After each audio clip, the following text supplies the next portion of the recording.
So, as I mentioned, this is the season of Advent, this season of preparation, of getting ready, of kind of waiting for Jesus again. Now, the truth is, if we are more than 1 year old, we've been through Christmas. We know the deal. We know, Jesus, shepherds, Mary, the whole story. But like any repeated event in our lives, a birthday or an anniversary, it's always worth preparing, expecting, planning with a dream of what's coming. And it's always worth thinking, well, who do we expect and who did others expect in Jesus? This idea of waiting for Jesus once again, I think has great value, both for us as we're in this season of getting ready for Jesus. Who are we expecting? I think this has value for our Advent preparation, but it also has value when you think about it. If we're trying to be Jesus followers, if we're trying to be Christians, then who is Jesus? If we're supposed to be following him, what is he like? Because if we can determine that and be clearer about who Jesus is, that helps us as Jesus followers to be more like him.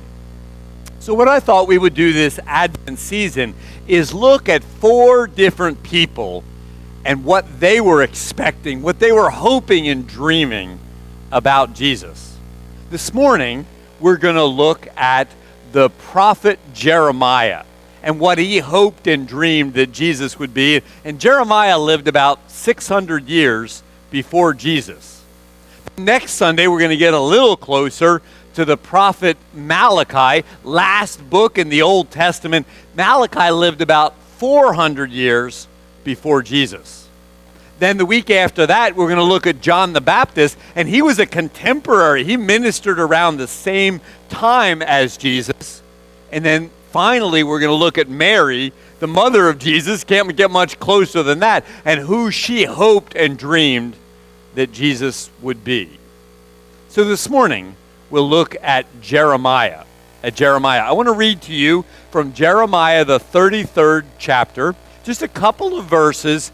And as I read this text, see if what jumped out at me jumps out and speaks to you about who Jeremiah was waiting for in Jesus.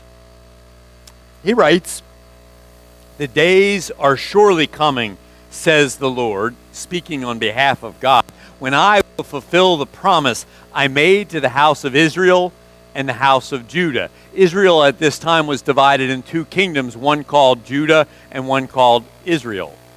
"In those days and at that time, I will cause a righteous branch to spring up from David." David was their greatest king, and they hoped that the coming Messiah, God's chosen one, would be from the lineage of David.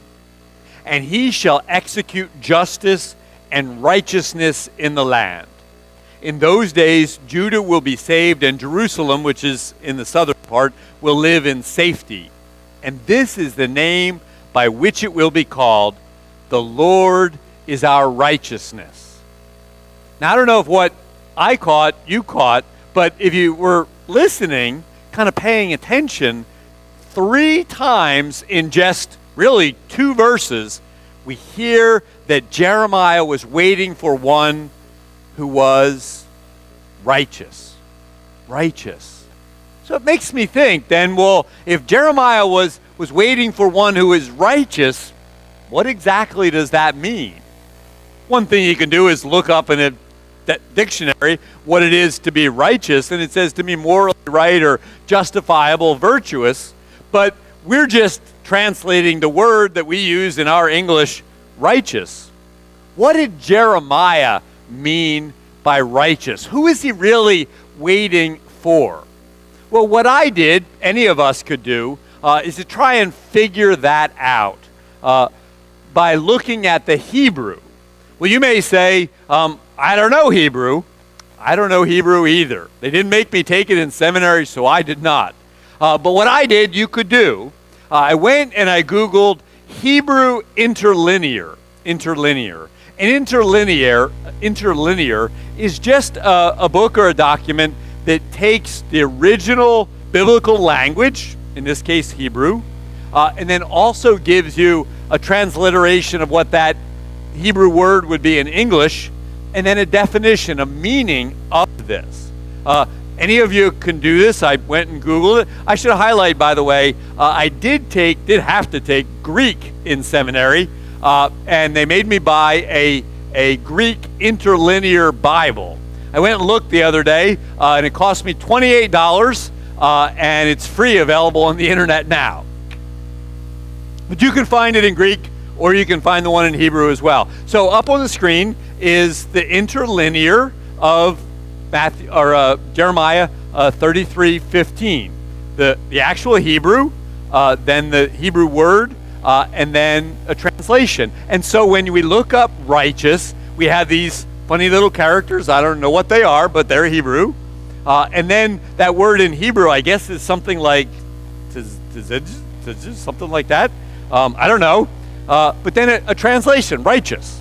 Well, it made me think, well, I want more meaning than that. So what I did was take TZDGE and Google that with Hebrew behind it, and I found a website for Jewish people that translates the Hebrew, and it was a wonderful little description. I found that it's probably translated more like Tzedek, I guess you would call it, and it describes someone who is good, but not just a little bit good, but really, really good. In fact, it went on to say it's when we in our humanity are most connected with God. And the phrase that I really loved in this description of this Hebrew word was calibrated to the manufacturer's original expectations or specifications. Maybe you've had an occasion sometime to reset a phone or a TV or another device, or maybe you work in a technical field where sometimes something gets so messed up and you gotta reset it to exactly the way the manufacturer wanted it. Well, this word righteous means for us to be reset and connected in exactly what our manufacturer wants us to be. Fully in connection, fully right with God. In fact, that's the way that I usually mentally translate righteous, is when we're fully connected, when we're right with God. And when we think about Jesus, Jesus was righteous. Jesus was fully connected, in full relationship with God.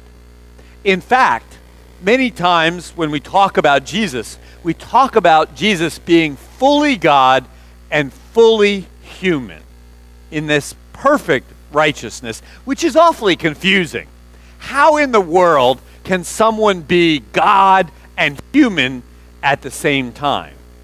Years ago, I was reading a book in theology that I thought gave a wonderful description of this. If we're trying to imagine God, infinite, all-powerful, all-knowing, in human form, that's pretty hard to imagine. But the description went on to say, think about it the other way. A human being, fully connected, fully in relationship, fully right with God. That, at least, we can imagine a little bit more. Because we've all had moments when we felt a little closer to God, a little bit more like we were doing what God wanted us to do. It may not have lasted long, it may not have been complete, but we could imagine being even more close to God and having that constantly. And that's what Jesus was. That's what Jeremiah was hoping for in Jesus. One who is fully right with God, more than we experience it and more constantly than we experience it, but right with God. And that's a great encouragement for us in our own lives. It made me think that just in the past couple of weeks, I've had a couple of wonderful conversations with a couple different folks. And although we never talked about being righteous in the midst of the conversation, it was really what we were talking about. We were talking about being fully in relationship, fully connected, fully right with God. It's a wonderful desire for us in this season of waiting for Jesus to be righteous as Jesus was righteous. We won't do it as well as Jesus, but it's a worthy goal. I thought I might tell you a story just to kind of inspire you in that sense of being right with God. One of our Lutheran heroes, I suppose you would say, is Dietrich Bonhoeffer. Dietrich Bonhoeffer was a Lutheran pastor that lived in Germany during the rise of Nazism. And he was a keen observer of politics and of culture. And he noticed that as Adolf Hitler gained more and more power, the German people more and more seemed to look at Hitler as God instead of the real God. And he was not the only one to observe this, but he was one who started to write and speak publicly about the dangers of the rise of Nazism. So much so that they took Dietrich Bonhoeffer and threw him in prison. And even in that circumstance, he continued to strive to be righteous, to be right with God, even when the punishment was great for that resistance. And it was actually just a month before Germany surrendered that Dietrich Bonhoeffer was hung in prison. They were so desirous to get rid of those who had resisted the rise of Nazism that even when it was clear that the war was going to end, they wanted to get rid of people like Dietrich Bonhoeffer, who strove to be righteous. Now, few of us will have to be that righteous and wrestle with that big a decision. But in this season, as we wait for the one who was fully right with God, it's a worthy goal for us to strive also to be righteous, right with God.